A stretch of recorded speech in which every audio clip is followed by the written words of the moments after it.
ஒரு ஊரில் ராமு என்ற இளைஞன் இருந்தான். அவனுக்கு திருமணமாகிவிட்டது. மனைவி, குழந்தைகள், வியாபாரம் என இல்லறத்தில் முழுமையாக மூழ்கியிருந்தான். பணம் சம்பாதிக்க, குடும்பத்தை காப்பாற்ற நாள் முழுவதும் ஓடினான். ஒரு நாள் வியாபாரத்தில் பெரும் நஷ்டம், கடன் தொல்லை, வீட்டில் சண்டை, குழந்தைக்கு நோய், எல்லாம் ஒன்றன்பின் ஒன்றாக வந்து மோதின. ராமு மன உறுதியை இழந்தான். அப்போது அவன் ஊருக்கு ஒரு சாது வந்தார். அவனை பார்த்தார்.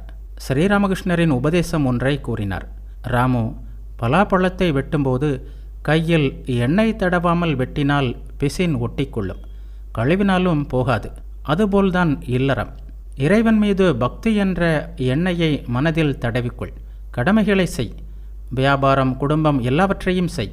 ஆனால் மனத்தை இறைவனிடம் வை, இல்லையென்றால் வாழ்க்கை சிக்கல்களில் ஒட்டிக்கொள்ளும் என்றார்.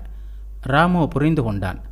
அன்று முதல் ராமு காலையிலும் மாலையிலும் இறைவன் நாமம் சொல்ல ஆரம்பித்தான். இறைவனிடம் பக்தி ஏற்பட்டது. அதனால் மனம் அமைதியானது. சிக்கல்கள் வந்தன. ஆனால் மனம் இறைவனிடம் இருந்ததால் மனம் தளரவில்லை. அவனை கண்டு சக ஊழியர்கள் அனைவரும் ஆச்சரியப்பட்டார்கள். ராமு வாழ்வின் இரகசியத்தை கற்றுக்கொண்டான். இல்லறத்தில் உனக்குரிய எல்லா கடமைகளையும் செய், ஆனால் மனத்தை இறைவனிடம் வை. இறைவனிடம் பக்தியை அடையாமல் இல்லறத்தில் ஈடுபட்டால் மேலும் மேலும் சிக்கலில் மாட்டிக்கொள்வாய். ஆபத்து, துன்பம், கவலை இவையெல்லாம் வந்து மோதும்போது மன உறுதியை இழப்பாய்.